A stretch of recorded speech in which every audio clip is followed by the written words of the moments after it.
오늘 요한복음 21장 20절부터 25절까지 베드로가 시작. 베드로가 돌이켜 예수의 사랑하시는 그 제자가 따르는 것을 보니 그는 만찬석에서 예수의 품에 의지하여 주여 주를 파는 자가 누구오니까 묻던 자르라. 이에 베드로가 그를 보고 예수께 여짜오되 주여 이 사람은 어떻게 되겠사옵나이까? 예수께서 가르치되 내가 올 때까지 그를 머물게 하고자 할지라도 네게 무슨 상관이냐? 너는 나를 따르라 하시더라. 이 말씀이 형제들에게 나가서 그 제자는 죽지 아니하겠다 하였으나 예수의 말씀은 그가 죽지 않겠다 하신 것이 아니라 내가 올 때까지 그를 머물게 하고자 할지라도 네게 무슨 상관이냐 하신 것이르라. 이 일을 증거하고 이 일을 기록한 제자가 이 사람이라. 우리는 그의 증거가 참인 줄 아노라. 예수께서 행하신 일이 이외에도 많으니 만일 낱낱이 기록된다면 이 세상이라도 이 기록된 책을 두기에 부족할 줄 아노라. 아멘. 또 인사를 나누겠습니다. 오늘은 행복한 안식일입니다. 행복한 표정을 하면서 그리 인사를 하세요. 행복한 표정을 하면서 행복한 안식일입니다.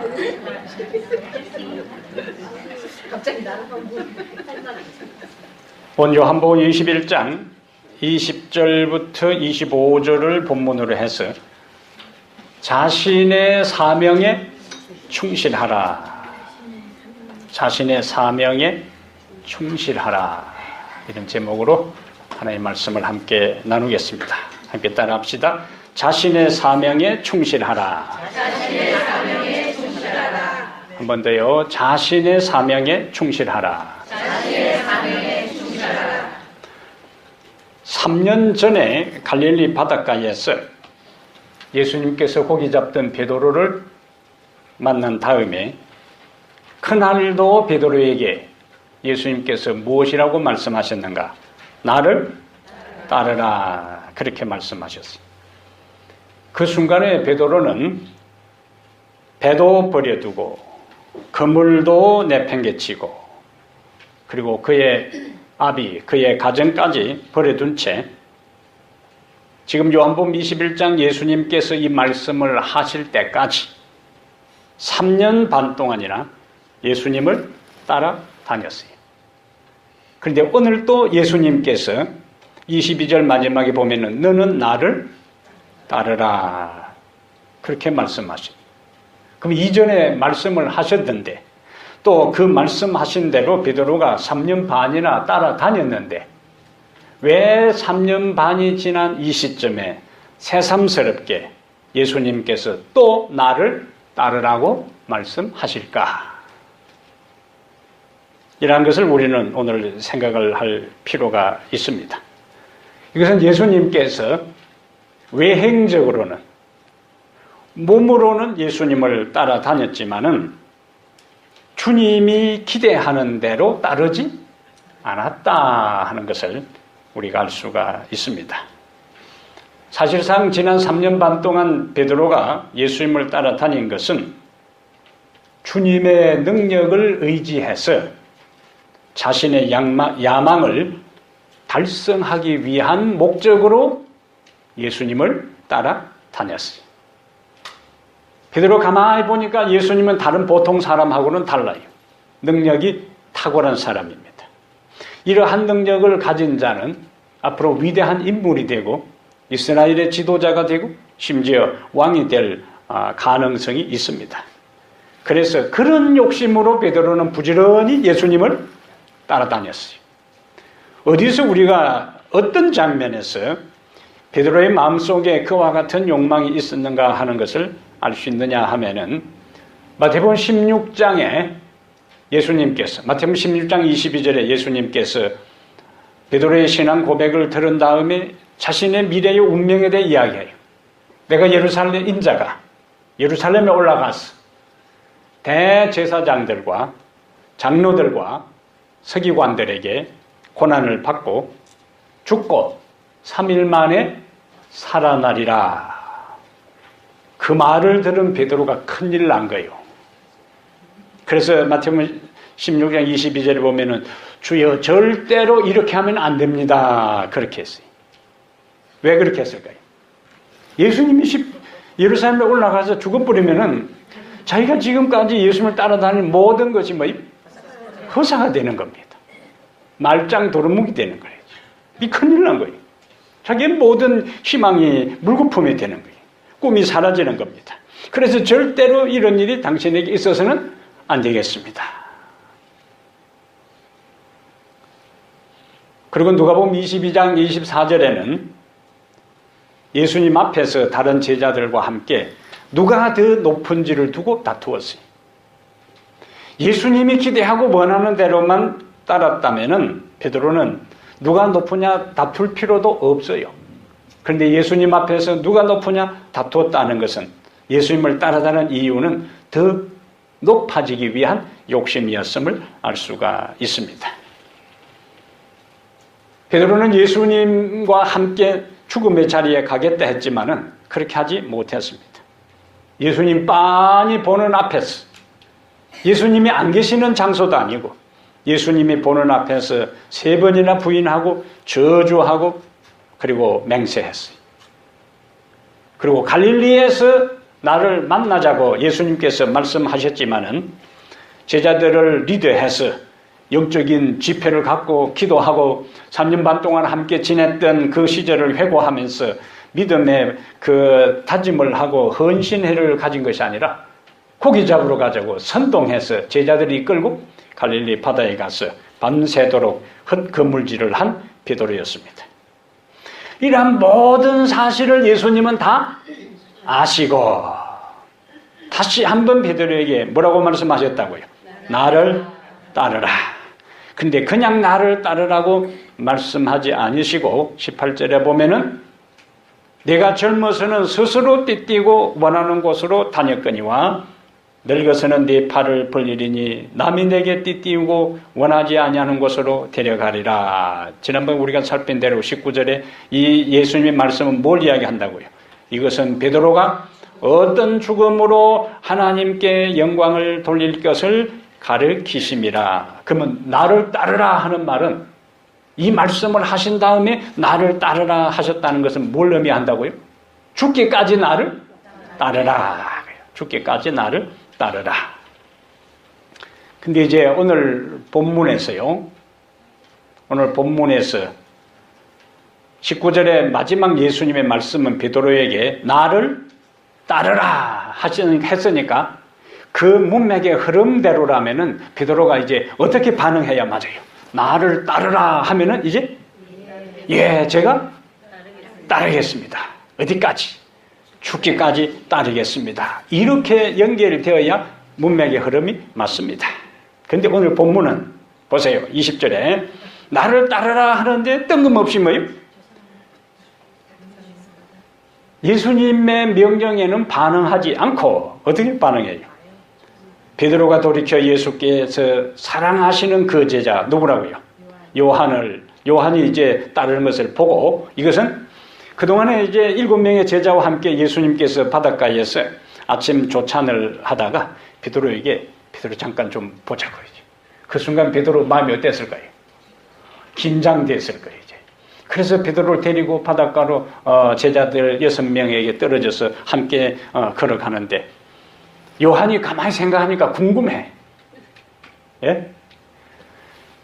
요한 자신의 입장에서는 자기가 예수님의 제일 사랑받는 제자라고 생각했는데 그 제자들 가운데 예수님께서 부활하신 다음에 함께 계시다가 난데없이 베드로만 따로 불러가지고 아주 진지하게 뭔가 이야기를 하니까 요한이 어떤 생각이 들었을까요? 도대체 무슨 이야기를 할까? 궁금해서 뒤를 따라가고 있었다. 그것을 느낀 베드로가 그 제자 요한이 따르는 것을 보니 그는 만찬석에서 예수의 품에 의지하여 주님을 파는 자가 누구오니까 묻던 자더라. 21절 베드로가 이제 어떻게 이야기합니까? 그를 보고 예수께 여쭤보되 주님, 이 사람은 어떻게 되겠습니까? 그 질문을 던질 때에 베드로는 어떤 마음으로 그런 질문을 던졌을까요? 자기 보고는 이제 어디까지 따르라고요? 죽기까지 따르라. 그럼 가만히 생각해보니까 누가 요한이 오니까 그러면 내만 죽기까지 따르는 겁니까? 저 사람은 어떻게 되겠습니까? 예수님의 답변이 뭡니까? 22절에 내가 올 때까지 그를 머물게 하고자 할지라도 네게 무슨 상관이 있느냐? 너는 나를 따르라. 간단하게 이야기하면 뭡니까? 어떻게 하든 상관 말고 너는 나를 너 할 일을 하면서 따르라. 그럼 요즘 말로 뭐라고 한다고요? 너나 잘하세요. 그건 조금 부정적인 뉘앙스가 있지만 어쨌든 너나 잘해라 그 말입니다. 이제. 예수님은 그런 부정적인 뉘앙스로 한 게 아니에요. 우리가 사용하는 것처럼. 그러나 일반적인 표현을 그대로 빌리자면은 너나 잘하라 그 말입니다.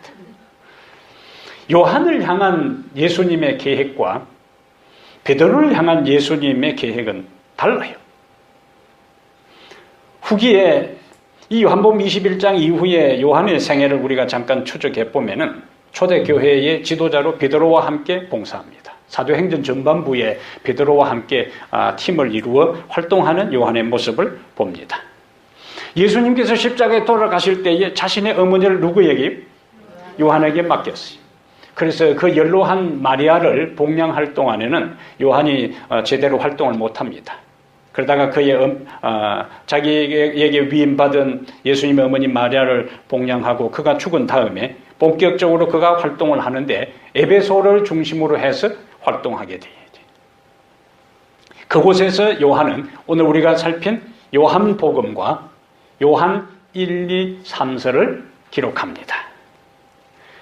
그런데 사단은 하나님의 백성이 믿음을 따라 사는 것을 그대로 방치해 두지 않고 나중에 요한을 체포하는데 가장 영향력 있는 제자 요한을 체포해서 초기 기독교 기록을 보면은 끓는 기름 가마에다가 넣습니다. 일반 물보다 기름은 뭐요? 더 뜨겁잖아요. 그래서 도르래로 매가지고 펄펄 기름을 끓이면서 줄을 매가지고 네가 믿는 예수를 부인하면은 살려주겠고 내가 예수를 끝까지 인정하면은 이 기름 가마에다가 뭐라면 튀겨버리겠다 그거예요. 얼마나 무서운 일이죠. 근데 요한은 주님을 부인하지 않습니다. 그래서 신문관들이 그대로 끓는 기름 가마에다가 요한을 담궜지만은 다시 꺼내 보니까 살아있는 거예요. 이제. 주변 사람들이 어떻게 되겠어요? 희죽초풍하지. 그래서 이 사람은 우리가 어떻게 할 수가 없으니까 차라리 우리가 안 보이는데 이 영향력이 미치지 못하는 데다가 두어야 되겠다 해서 당시 로마의 제수들을 기양 보내는 밤모섬에다가 유배합니다. 근데 그곳에 또 자유를 얻게 돼요. 그리고 에베소에 와서 마지막 봉사를 하다가 약 94살까지 삽니다. 그 당시에 평균 수명이 이렇게 될 때가 아니에요. 그러나 94살 정도까지 살다가 자연사 했습니다. 근데 요한의 형제가 누가 있어요? 야고보가 있어요. 야고보는 예수님의 12제자 가운데 제일 먼저 순교당합니다. 두 형제가 12제자 가운데서 한 형제는 먼저 순교당하고 한 형제는 제일 마지막까지 거의 요즘도 살기 힘든 100세까지 거의 100세까지 살게 돼요. 뭘 우리에게 이야기하죠? 각자가 가는 길이 다르다 그거예요. 비교할 것이 아니라는 거예요. 22절에 예수님의 말씀을 들은 베드로는 더 이상 요한의 미래에 대해서 꼬치꼬치 캐묻지 않습니다. 이제 그는 스스로 다짐을 해요. 이제는 다른 사람의 계획, 하나님의 계획에 관여할 것이 아니라 내 갈 길, 하나님께서 나에게 주어진 사명에 충실해야 되겠다. 얼마만큼 충실했는가? 예수님이 말씀하신 대로 십자가에 거꾸로 못 박혀 죽기까지 그는 충실합니다. 첫 번째 주제가 뭐라고요? 자신의 사명에 충실하라. 그러면 주님께서 내가 요한을 내가 올 때까지 재림할 때까지 살려둔다 할지라도 네게 무슨 상관이냐 하는 것은 다른 사람에 대해 관심을 갖지 말라는 말씀이 아니에요. 그만 네 살 길만 찾아라 그게 아니에요. 자신의 사명에 충실하라 하는 것이 예수님의 강조점입니다. 하나님의 사업을 할 때에 우리가 남과 비교하고 다른 교회와 비교하면은 시험에 빠져요. 비교하다 보면은 감사 대신에 오히려 불평하고 원망하게 되고, 비교하다 보면은 시기가 나오고 질투하게 되고 상대적 박탈감을 느낍니다. 어디에서 그런 현상이 생긴다고요? 비교하는 데서요. 성경에도 그 말씀이 나와요. 마태복음 20장 13절부터 14절에 우리가 잘 아는 포도원 비유입니다. 일꾼들이 아침 일찍 이제 나가 있습니다. 자기를 누군가 데리고 가서 일을 시킬 사람을 기다리고 있는데 주인이 와서 9시에 와서 일꾼 몇 명을 데리고 갑니다. 그 다음에 12시에 와서 또 몇 명을 데리고 가요. 이번에는 3시에 와서 데리고 갑니다. 근데 제일 마지막으로 5시에 와서 이제 하루의 일이 매듭지어져야 할 그 시간 거의 다 돼서 와가지고 데려가는데 이 사람은 삽 찾아가지고 몇 삽 떠다가 이제 끝난 거야 이제. 그리고 자 오늘 이제 여러분들 수고하셨는데 일당을 줄 테니까 줄 서세요 이제. 근데 주인이 누구부터 줄을 세웠는가? 맨 처음 온 사람이 아니고 맨 나중에 온 사람에게 이제 먼저 주는데 딱 받아가지고 이 사람이 너무너무 좋아하니까 자기는 삽 끌고 와가지고 몇 삽 떠지도 않아서 그냥 받아보니까 뭐요? 하루 일당이야. 그 정도 얼마나 기분 좋겠어요. 예? 다른 사람들은 아침 일찍부터 와서 땡볕에 그렇게 땀 흘리며 힘들게 일했는데 자기는 땀 날라고 폼 잡다가 끝난 상황에 얼마나 주인에게 고마운 마음이 들겠어요. 그래서 연신 고개를 숙여서 고맙다 그러고, 그러니까 다른 사람이 어떻게 생각하는가? 저 제일 마지막은 저 사람이 저 정도로 기뻐할 정도면 우리 아침부터 일한 우리들은 뭐예요? 몇 배도 받겠구나 싶어가지고 이제 기대를 하고, 그 다음 또 늦게 온 사람 불러다 이 사람도 고마워가지고 이제 연신 주인에게 이제 인사를 해요. 그러니까 아침 9시부터 와서 일하는 사람은 오늘 내가 며칠 몫을 이제 받겠다 생각을 하고 긴장돼서 이제 두근거리는 마음으로 이제 주인 앞에 서서 주인이 손에 딱 쥐어주는데 보니까 뭐예요? 1데나리온 하루 품삯밖에 안 되는 거예요. 처음에 9시에 일꾼들은 보통 9시가 아니고 6시, 7시에 일하는데 다른 사람들이 와서 자기를 불러주지 않다가 9시에 와서 자기를 불러줘서 하루 일당을 준다고 했을 때는 너무나 감사했는데, 그럼 다른 사람 아무도 없는 상태에서 혼자만 와서 일한 상태에 일당을 줬으면 어떤 마음이었을까요? 감사했지요. 안 불러줬으면 오늘 완전히 헛걸음했는데. 어디에서 문제가 생겼어요? 비교하는 데서.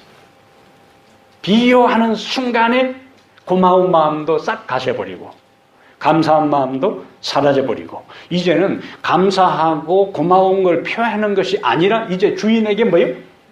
불만을 품고 불평을 터뜨릴 수 있는 그 상황으로 삽시간에 바뀌게 되어버린 거예요. 받은 것에 대한 감사보다 다른 사람과 비교하다 보니 불평하게 되었다. 부모들이 종종 자신의 자식들을 다른 자식들하고 비교할 때가 있습니까? 비교할 때가 있어요. 남의 집 자식 보면은 제가 알아서 공부 다 잘하고, 장학금 받고, 그 다음에 좋은 대학 가고, 그 가서 또 장학금 받고, 그 다음에 졸업하고는 또 취직 착 되고, 또 예쁜 아가씨 만나고, 총각 만나서 가정도 하고, 그걸 이제 가만히 보는데, 우리 자식은 어떤 일인지, 향토 장학금 받고 공부하고 말이에요. 부모님이 일일이 다 대줘야 되고, 이제. 그럼 뭐냐? 은연중에 자기 자식에 대해서 불평하고 비교할 때가 있습니다. 그런 마음이 들 때 여러분, 우리 자식이 오늘 밖에 나갔는데 안 돌아오지 않고 밤늦게라도 집에 돌아온다는 사실로 인해 감사하기를 바랍니다. 119인가 911에서 전화나 오면 어떡하겠어요? 병원에 응급실이라고 전화 오면 어떡하겠어요? 그래도 제발로, 예? 제발로 씩 웃으면서 들어오는 순간에 그냥 덮어놓고 감사하세요. 예? 남의 자식 아무리 부러워해봐야 우리 자식 안 됩니다. 그 자식은 그 자식이지 우리 자식 아니에요. 종종 부부가 다른 배우자하고 비교할 때가 있어요. 저 남편은 이렇게 잘해주는데 당신은 뭐야? 또 저 아내는 저렇게 잘해주는데 당신은 뭐야? 비교해봐야 소용없습니다. 그 아내 내 아내 안 되고 그 남편 내 남편 안 됩니다. 내가 함께 사는 그 남편 그 아내 최고로 생각하고 그렇게 살아야 돼요. 예? 예. 안 될 걸 건너다 보면 뭐 하겠어요? 비교하면은 비교할수록 더 갈등만 생겨집니다. 그렇다고 신앙 안 하는 사람처럼 그냥 다른 남자 찾아갈 수 없고 다른 여자 찾아갈 수도 없으니까 우리는 어차피 운명적으로 받아들이고 내가 지금 사는 남편이 최고라 자꾸 생각해야 돼. 예? 내가 살아가는 아내가 최고라고 자꾸 생각해야 돼. 생각 안 하면 내 인생이 피곤한데 어떡하겠어요? 그것은 나를 위해서라도 그렇게 생각해야 돼. 나를 위해서라도. 그러면 마음 씀씀이가 마음가짐이 달라지기 때문에 우리의 인생도 달라집니다. 신자들은 종종 자기 담임 목사하고 다른 목사하고 비교하는 경우도 있습니다. 근데 이 세상에 여러분 다 갖춘 목사 없습니다. 다 갖춘 목사 없어요. 그러니까 제가 이곳에 있는 동안에는 우리 양 목사가 최고라 생각하고 신앙생활을 해야 돼요. 예? 그게 여러분들에게 유익이요. 그게 여러분들의 유익이요. 예? 불만을 품고 있는데 해서 내가 당장 갈 사람도 아니고, 예? 그러면 내 신앙이 손해요. 인생살이도 피곤한데 교회 나와가지고 목사도 마음에 안 들고 그 다음에 목사하고 눈 맞추기 싫을까 싶어서 이렇게 되면은 인생살이가 피곤합니다. 그래서 제가 완벽하지 않다 할지라도 우리 목사님 최고로 좋은 목사님이라고 생각하고 그렇게 신앙생활 하세요. 그러면 제 입장에서는 어떻게 했어요? 제 입장에서는 우리 교회보다 좋은 교회 건물이 있는 데 있습니까? 다른데? 있어요. 예? 더 많은 신자들이 있는 데 있습니다. 예? 그 다음에 제가 저녁 집회 와가지고 이 단상 설교하기 전에 안 끌고 다니는 교회 있어요, 다. 예? 마이크 맞춘다고 삐삐하지 않는 교회도 있어요. 그런데 그렇지 않은 교회 자꾸 생각하면 뭐 하겠어요? 여러분들 보면서 저는 감사하고 행복합니다. 예? 그래서 저는 이곳에 하나님께서 언제까지 있게 할지 모르지만 있는 동안에 내가 담임하는 타코마 교회가 최고로 행복한 교회, 최고로 좋은 교회라고 생각하고 목회할 테니까 예? 여러분들은 제가 제일 좋은 목사라 생각하고 신앙생활 하세요. 예? 그것을 그렇게 할 때 하나님 안에서 우리는 행복하고 믿음의 길을 걸어갈 수가 있습니다. 일반 교회도 좋은 교회, 안 좋은 교회 생각하지 말고 좋은 교회는 다른 사람들이 와서 이 타코마 교회를 좋은 교회로 만들어주지 않습니다. 좋은 교회는 어떻게 해야 좋은 교회가 되는가? 내가 좋은 사람, 좋은 신자, 믿음의 사람이 되면은 한 사람 한 사람이 그렇게 되면은 우리 교회는 그런 좋은 교회가 되는 겁니다. 예? 근데 내가 그런 사람으로 변화될 생각하지 않고 다른 사람이 좋은 교회 다 만들어 놓으면 그런 꼽사르로 끼어가지고 편성해서 하려고 그렇게 얌체신앙 하지 말라는 거라. 예? 다른 사람이 다 열심히 해놓고 프로그램이 있고 모든 것이 갖춰진 교회 딱 찾아가지고 여기 신앙생활 해야겠다 그렇게 하지 말고 내가 와서 보니까 이것도 안 가져줬으면 하나님 나를 통해서 부족한 그것을 채울 수 있는 통로로 나를 사용해 주십시오. 하나님께서 그런 사람에게 복을 주십니다. 예? 개척자 정신을 가져야 되는 거예요. 개척자 정신을. 다 갖추어진 데 가서 이 정도면 내가 신앙생활 잘하겠다는 것이 아니라 와서 보니까 이것도 부족하고 저것도 마음에 안 들고 이것도 갖추어지지 않을 때에 하나님 나를 통해서 이 교회에 변하게 있게 해 주십시오. 내가 이곳에 있음으로 인해서 내 다음에 오는 사람은 이 교회에 있고 싶어 하는 마음이 생길 수 있는 그 영향력을 행사할 수 있는 그 사람이 되게 해달라고 기도하고 믿음의 신앙생활을 하시라는 말씀이에요. 한 사람 한 사람이 그런 의식과 생각을 가지고 할 때에 우리 교회는 우리끼리 좋은 교회라고 말만 하는 교회가 아니고 진짜 그런 좋은 교회로 하나님께서 만들어 주실 것입니다. 하나님께서 우리에게 말씀하신 이러한 하나하나의 것들을 다른 사람과 비교하지 말고 내 자신이 하나하나 충실할 때에 우리들 가는 길이 다르고 그가 가는 길이 다르니까 내가 지금 누리는 것에 대해 감사하고 내가 지금 가진 것에 대해서 하나님께 찬양을 돌리기를 바랍니다. 자꾸 교회가 무언가 해주기를 기대하지 마세요. 교회가 누가 교회예요? 누가 해줄 거예요? 예? 내가 다른 사람에게 뭔가 자꾸 베풀어줘야 돼요. 어떤 사람이 이 교회는 왜 사랑이, 우리 교회를 이야기하는 게 아니에요. 어떤 사람은 우리 교회는 왜 이렇게 사랑이 없냐고 하는 사람들이 있어요. 그런데 모두가 왜 사랑이 없냐만 하지 말고 내가 사랑을 주면 모두가 와 이렇게 이 교회는 왜 이리 사랑이 많노? 이렇게 될 거 아닙니까? 받을 말려고만 생각하지 말고 뭘 생각하라고요? 줄 생각을 하라고요. 줄 생각을. 예? 줄 생각을 해요. 제가 고등학교 다닐 때 성분 종합 영어 공부할 때 거기 케네디 대통령의 취임 연설문이 있는데 그 마지막 구절이 있어요. 한국에서는 영어로 읽으면은 요거도 묻지만은 여기는 영어로 읽어요. 잘 들어보세요. 발음에 신경 쓰지 말고 내용에 신경을 써야 돼요. 네? 발음 항상 중요한 데 신경을 써야 되지 부수적인 데 신경 쓰지 말고 And so, my fellow Americans, ask not what your country can do for you. Ask what you can do for your country. My fellow citizens of the world, ask not what American will do for you, but what together we can do for the freedom of man. 조국이 여러분을 위해서 무엇을 해줄 것이라고 생각하지 말고 여러분이 조국을 위해 무엇을 할 수 있는지를 생각해보라.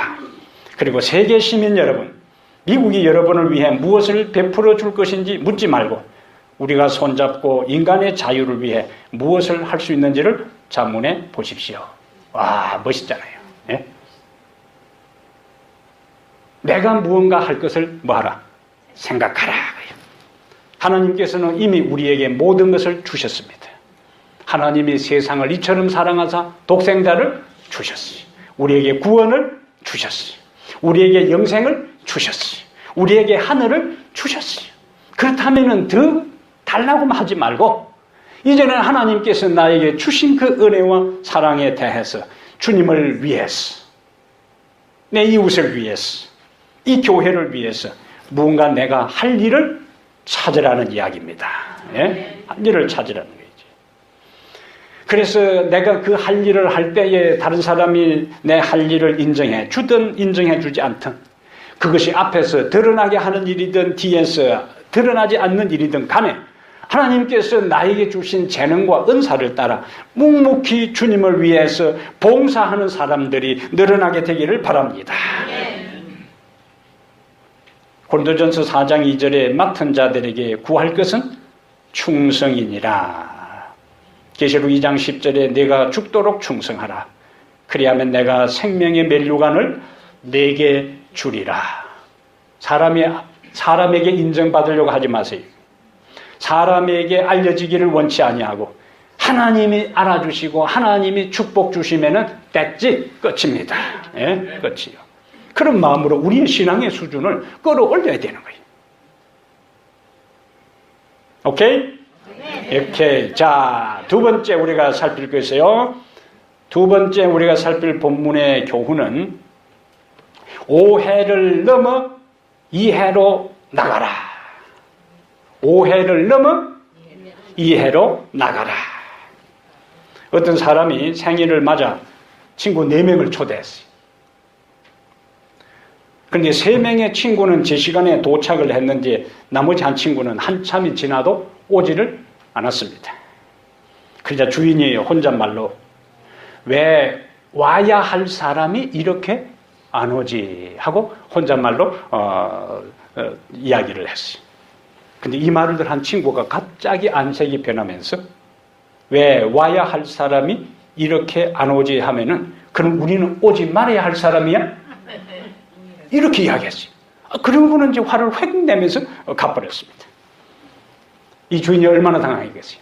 한 친구는 아직 안 오고 또 한 친구는 화가 나서 가버리자 주인은 더욱 초조해지기 시작했어요.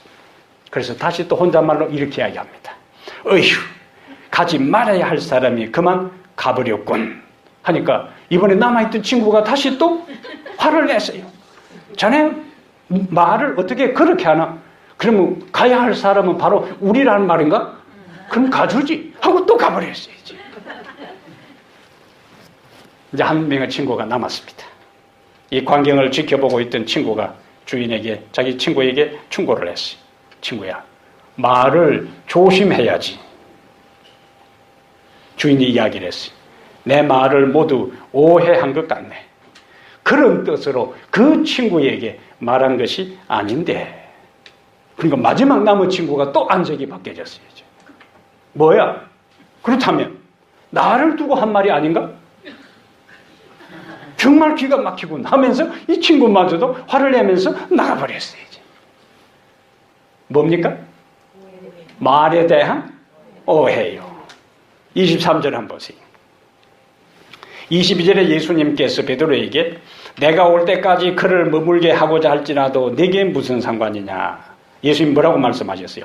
내가 올 때까지 그를 머물게 하고자 할지라도 내게 무슨 상관이냐. 너는 나를 따르라. 그런데 23절에 어떻게 사람들이 오해를 했어요? 이 말씀이 형제들에게 나가서 그 제자는 뭐 하지 않다고? 죽지 아니하겠다 하였으니 예수의 말씀은 그가 죽지 않겠다 하신 것이 아니라. 그런데 여기에 이 말을 들은 사람이 몇 명이 들은 거예요? 들은 사람들이 누구요? 예수님의 제자들이. 7명의 제자들이. 7명의 제자들이 다른 사람에게 들은 것도 아니고 예수님이 하신 말씀을 듣고 이제 나중에 교회가 점점점 성장해 가면서 사람들 사이에 어떤 엉뚱한 소문이 퍼져가기 시작했는가? 예수님만 말이야. 7명의 제자들에게 부활하신 다음에 갈릴리 바닷가에서 아침 조찬 모임을 가졌는데 그곳에서 요한에게 뭐라고 이야기했다고요? 너는 절대로 죽지 않는다고 이야기했다고요. 이것이 초대교회의 교인들에게 막 번져가기 시작한 거예요.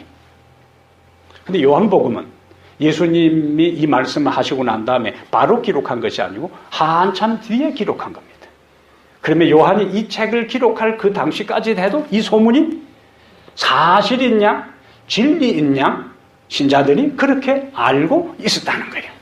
그렇다면 그 당시 일반 신자들은 12명의 제자 가운데 유다 대신에 마띠아가 이제 그 자리를 채우고 난 다음에 12명의 제자들이 활동을 하고 말씀을 전하는데 사람들의 관심은 다 누구에게 있겠어요? 요한을 볼 때마다 뭐예요? 저 사람은? 저분은? 예수님 오실 때까지 안 죽는다고 예수님이 뭐한 사람이라고 보장한 사람이야. 그러면은 다른 제자들의 말보다 누구의 말이에요? 요한의 말이 더 권위가 있고 요한에 대해서 더 존경심을 갖고 이와 같은 상황들이 초대교회에 일어나고 있다는 거예요. 요한복음은 사복음서의 마지막 책입니다. 요한복음 21장은 사복음서의 마지막 장면입니다. 그런데 그 마지막 책, 마지막 장, 마지막 부분에 무슨 이야기를 하고 있는가? 예수님의 말씀을 오해한 것에 대해서 그렇지 않다 하는 것을 이해시키는 내용으로 요한복음 21장은 마치고 있다는 게 중요한 거예요. 그것은 우리가 나타나는 우리에게가 경험하는 이런저런 오해들이 어디에서도 일어날 수 있는가? 교회 안에서도 일어날 수 있다는 거예요.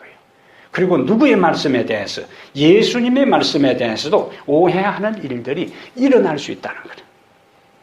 그리고 요한이 다시 그것을 해명하는 이유는 오해는 오해로 끝나서는 안 되고 반드시 이해하고 풀어야 된다는 것을 여기에서 강조하고 있습니다. 이해는 우리의 삶에 행복을 가져오고 오해는 우리의 삶에 불행을 가져옵니다. 이해와 오해는 한자 차이지만은 글자 수로는 한자지만은 그 결과는 엄청나요. 그래서 어떤 때는 좋은 관계가 깨어지기도 하고 비극이 생기고 여러 가지 문제들이 단 한자 차이인 이해와 오해에서 비롯되는 거예요. 그럼 어떻게 해야 되는가? 간단한 산수 문제를 좀 내겠어요. 5 빼기 3은 2. 거의 천재적인 실력입니다. 그 다음에 2 더하기 2는 4. 제가 이것을 이야기하기 위해서 말할까요? 아니에요. 5 빼기 3은 2라 하는 것을 어떤 사람은 이렇게 이야기했어요. 어떤 오해라도 3번을 생각하면 이해할 수 있다.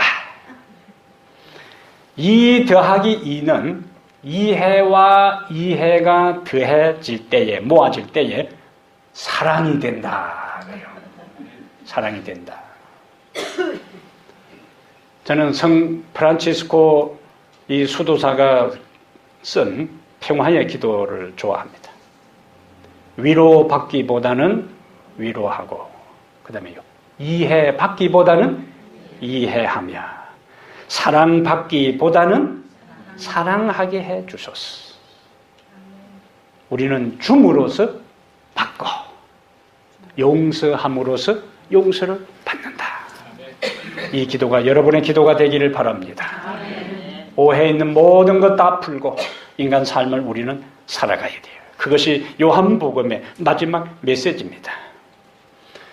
세 번째 본문 가운데 우리에게 주시는 메시지는 바른 동기와 믿음으로 주를 따르라. 여기 주를 따르라 할 때 앞에 두 가지 수식어를 제가 사용했는데 두 단어를 뭐요? 바른 동기와 믿음으로 뭐하라? 주님을 따르라. 다른 주님을 따를 때 우리는 뭐 하지 말라고요? 비교하지 말라 그랬습니다. 그렇다면 우리는 어떤 마음으로 따라야 하는가? 바른 동기와 믿음으로 따라야 되는데 우리의 구원과 우리의 영생은 우리가 어떤 동기와 믿음과 마음가짐과 태도로 인생을 사느냐에 의해서 우리의 구원이 좌우됩니다. 특별한 게 아니에요. 보겠어요. 누가복음 17장. 누가복음 17장에 아주 평범한 이야기지만은 중요한 메시지가 있는 말씀을 예수님께서 하셨어요.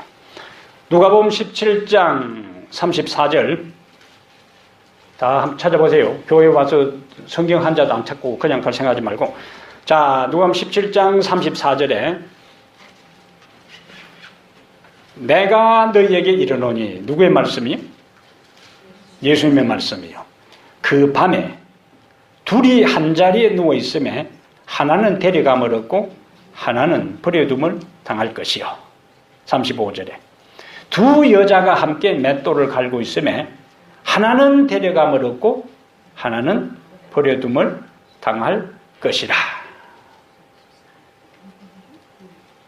최후의 심판의 날에 구원의 결정이 어디에서 좌우되는가? 그가 순교를 했느냐 안 했느냐 의해서 좌우되는 것이 아니라 것입니다. 예수님은 심판이라는 엄숙한 것, 예수님이 오실 때에 데려감을 당하고 버려둠을 당할 이 극명한 차이에 그 일이 어디에서 좌우되는가? 일상의 삶에서 그것이 결정된다고요. 예? 일상의 삶에서 매 갈고, 예? 맷돌 가는 거, 밭 가는 거, 그 다음에 여기 처음에 나오는 거 잠자는 거, 특별한 일입니까? 일상의 일이요. 평범한 일입니다. 그런데 그 평범한 일을 하는 그것이 두 사람은 하는 일도, 환경도, 하는 방식도, 하는 시간도, 하는 장소도 동일했어요. 그런데 차이는 뭡니까? 운명의 차이가 나는 겁니다. 운명이 달랐어요. 무엇이 이와 같은 차이를 가져왔는가? 마음의 동기와 바른 인생을 살아가는 내면의 태도와 믿음이었다. 예수님의 외행적 성취를 가지고 우리를 평가하는 것이 아니다, 그겁니다. 다시 누가복음 21장 뒤에 넘겨보세요. 누가복음 21장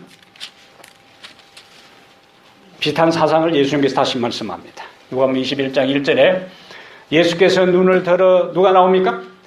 부자들이 헌금함에 헌금 넣는 것을 보시고 또 누구를 봤어요? 2절에 어떤 가난한 그 다음에 과부가 두 렙돈 넣는 것을 보시고 이르시되 내가 참으로 너희에게 말하노니 이 가난한 과부가 다른 모든 사람보다 많이 넣었도다. 헌금을 하는 양을 가지고 경쟁한다면 가난한 과부가 부자하고 헌금을 바치는 데 있어서는 경쟁이 될 수가 없어요. 바쳐진 양을 가지고 구원을 결정하고 칭찬을 한다면 가난한 과부는 절대로 하나님의 인정과 칭찬을 받을 수가 없다는 거예요. 그런데 예수님은 부자들이 헌금함에 넣는 것하고 가난한 과부가 두 렙돈 동전을 넣는 걸 보면서 이 가난한 과부가 다른 모든 사람보다 많이 넣었도다. 그들을 인정해 줬어요. 그 마음의 동기입니다. 마음의 동기. 누가복음 앞에 다시 18장 누가복음 18장 9절부터 14절에는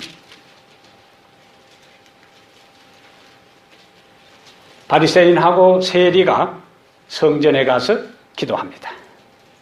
자, 11절. 바리새인은 서서 따로 기도하여 이르되 어떤 기도를 드려요? 하나님이야, 나는 다른 사람들 곧 토색, 불의, 간음을 하는 자들과 같지 아니하고 심지어 또 자기 옆에서 있는 누구예요? 이 세리와도 같지 아니함을 감사하나이다. 그 다음에 또 뭘 자랑합니까? 12절에 나는 일회에 2번씩 금식하고 또 소득의 11조를 드리나이다.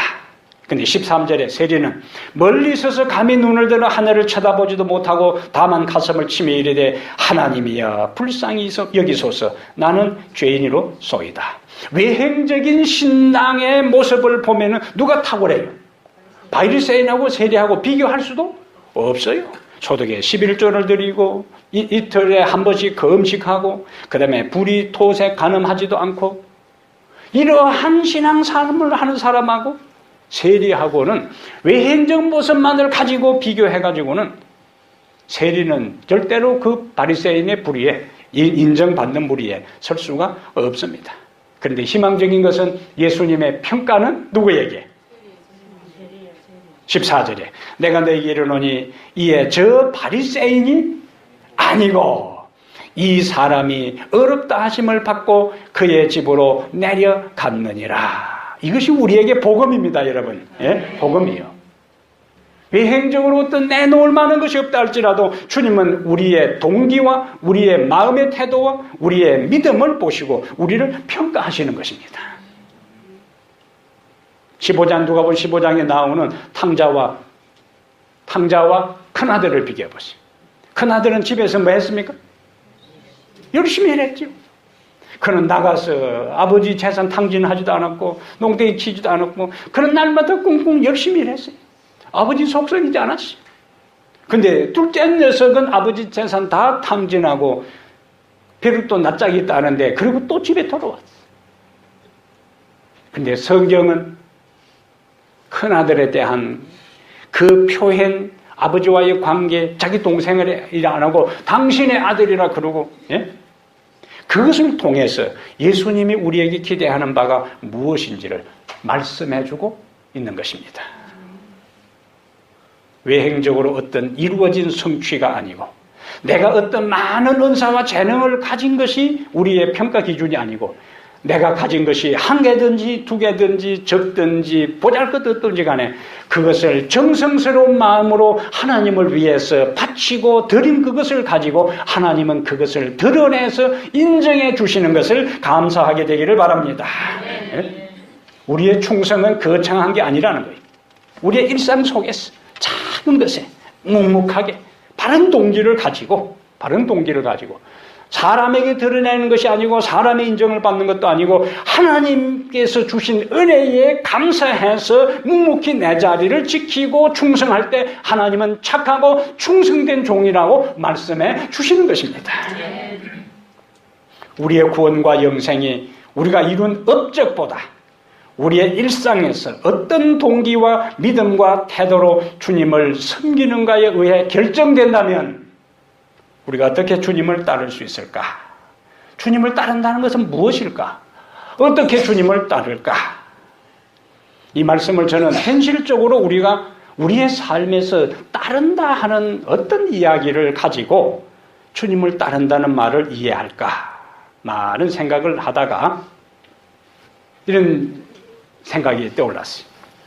우리가 이제 어느 특정한 지역으로 갑니다.